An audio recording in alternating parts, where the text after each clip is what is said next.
तेरी तानाशाही नहीं चलेगी, नहीं चलेगी, सरकार तेरी गुंडागिर्दी नहीं चलेगी, नहीं चलेगी, सरकार तेरी गुंडागिर्दी नहीं चलेगी, नहीं चलेगी। तुमच्या पर अत्याचार बंद करो, बंद करो, बंद करो। अर्जुन जुल्म की टक्कर में संघर्ष हमारा, अर्जुन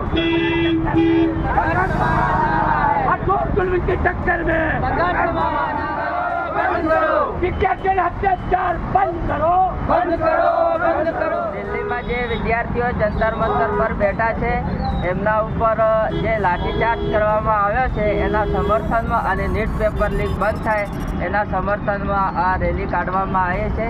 તો સમગ્ર ભારતમાં બધી જ જગ્યાએ આ જ રીતે સમર્થન મળી રહ્યું છે અને વિદ્યાર્થીઓને આવનારા સમયમાં પેપર લીક બંધ થાય, શિક્ષણમાં સુધારો થાય એવી અમે અપેક્ષા રાખીએ છીએ અને ધર્મેન્દ્ર પ્રધાન છે એ તાત્કાલિક ધોરણે રાજીનામું આપે એવી અમારી આશા છે અને શિક્ષણમાં સુધારો થાય। જયદીપ ચૌહાણ એક બે દીકરાઓનો અને ખાસ કરીને એક વાલી તરીકે મોડાસાની અરવલ્લીની ભૂમિ ઉપરથી જે દીકરી આપણી વચ્ચે રહી નથી અને એને આવી ધર્મની જ્યારે ધર્મયુદ્ધ થતું હતું અને એની અંદર એને પ્રાણની આહુતિ આપી છે। સૌપ્રથમ તો આ ભૂમિ ઉપરથી એને શ્રદ્ધાંજલિ અર્પિત કરીએ છીએ અને ગત રાત્રિએ 12 વાગે કહેવાતા વિશ્વગુરુ જાગ્યા છે અને ક્યાંક ને ક્યાંક ફાસ્ટ ટ્રેક કોર્ટો બનાવવા માટેનું એક જેને કહેવાય એમને વિચાર સમગ્ર ભારતની અંદર મૂક્યો છે। ક્યાંક ને ક્યાંક આજે એકદમ મેરેથોન જે પ્રમાણે કેબિનેટની મિટિંગો થવા લાગી છે। આશા રાખીએ છીએ કે આવતીકાલ સુધીમાં કહેવાતા મોટા એક રેલી સ્વરૂપે આજે મોડાસાની ધરતી ઉપર મેસેજ છોડે છે એને અમે આમ આદમી પાર્ટી વતીથી સમર્થન આપીએ છીએ।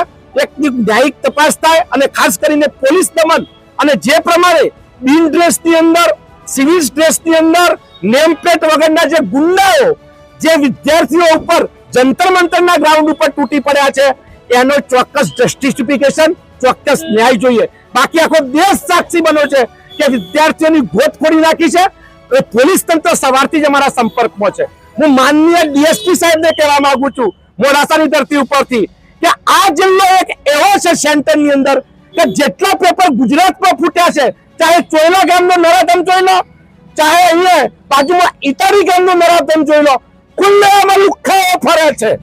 પેપર ફોડનારો અરવલ્લીમાં જ છે। તમારી તાકાત હોય તો પોલીસ અમારા પાછળ નહીં, પેપર ફોડનારાના પાછળ લગાવો તો સાચો વિદ્યાર્થીને ન્યાય મળશે અને આવનારા સમયની અંદર વિદ્યાર્થીઓ જે પેટે પાટા બાંધી અને જે વાલીઓ પોતાના બાળકોને ભણાવે છે એમને ન્યાય મળશે। બાકી અમને ખબર છે કે પેપર ક્યાં ફૂટે છે, કેવા જીઈબીની ભરતીઓ થઈ, કેવી બહેનોએ ઇન્ટરવ્યુ આપ્યો, બધું જ પોલીસના ડેટામાં છે। અમારે કઈ કહેવાની જરૂર નથી। અમે તો ન્યાય નીતિ માટે નીકળ્યા છીએ અને પોલીસ મિત્રોનો પણ સહયોગ આપવા માટે ખૂબ ખૂબ આભાર।